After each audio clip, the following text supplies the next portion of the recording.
महाराष्ट्र नवनिर्माण सेना के नेता राज ठाकरे ने एक लंबी चौड़ी पोस्ट में बताया कि सोनम वांगचुक का किस तरह बीजेपी इस्तेमाल कर रही है।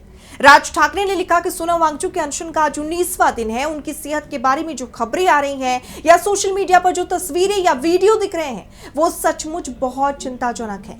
ये कहते हुए बहुत बुरा लगता है कि सरकार ने सोनम वांगचुक की बलि देने का फैसला कर लिया है और इसके साथ ही उस आंदोलन की भी बलि दी जा रही है जो इस देश की आवाज है।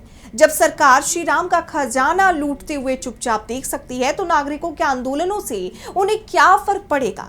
जिन संस्थाओं को निष्पक्ष रूप से काम करना चाहिए उन्हें ही अपने नियंत्रण में ले लिया गया। चुनाव ठीक वैसे ही कराए जा रहे हैं जैसा वो चाहते हैं। इस पर भारी मात्रा में पैसा खर्च किया जा रहा है, फिर भी ज्यादातर मीडिया संस्थान ये नहीं पूछ रहे कि ये पैसा कहां से आ रहा है।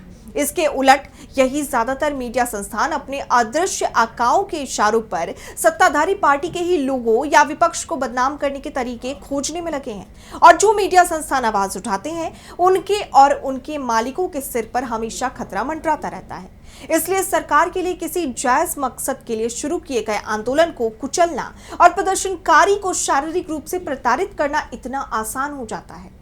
एक समय था जब भारतीय जनता पार्टी सोनम वांगचुक का बहुत सम्मान करती थी।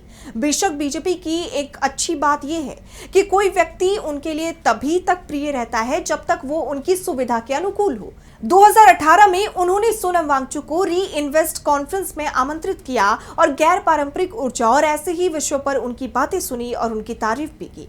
बेशक उस समय मकसद ये दिखाना था कि हम गैर पारंपरिक ऊर्जा को कितना महत्व देते हैं, इसलिए वो सोनम वांगचुक को ले आए।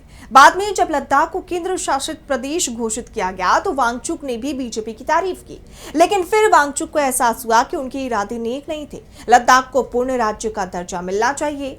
लद्दाख में 2 लोकसभा निर्वाचन क्षेत्र होने चाहिए। स्थानीय लोगों के अपनी जमीन पर अधिकारों की रक्षा होनी चाहिए।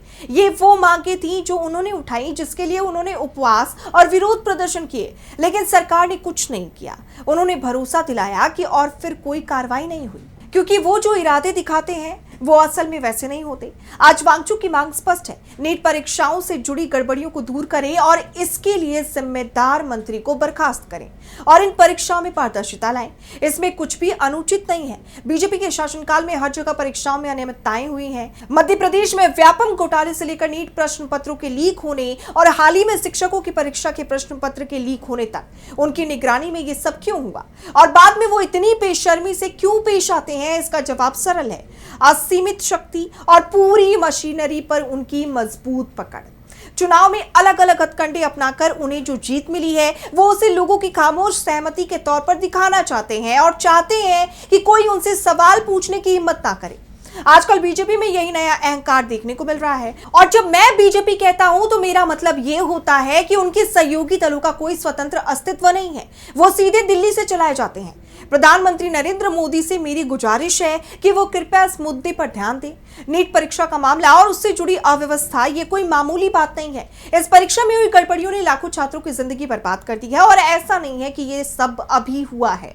ऐसी घटनाएं पहले भी हो चुकी हैं और ये कोई राजनीतिक मुद्दा नहीं, एक सामाजिक मुद्दा है। नीट परीक्षा देने वाले लाखों छात्र और उनकी माता पिता वो जिस पीड़ा और मानसिक तनाव से गुजरे हैं, ये मुद्दा उसी से जुड़ा है और उनमें भारतीय जनता पार्टी के समर्थक, पदाधिकारी और कार्यकर्ता भी शामिल हैं। वो सभी भी इससे प्रभावित हुए हैं। इसलिए केंद्र सरकार जिस तरह से इस आंदोलन को राजनीतिक नजरिए से देख रही है वो असल में उनकी संकीर्ण सोच को दिखाता है।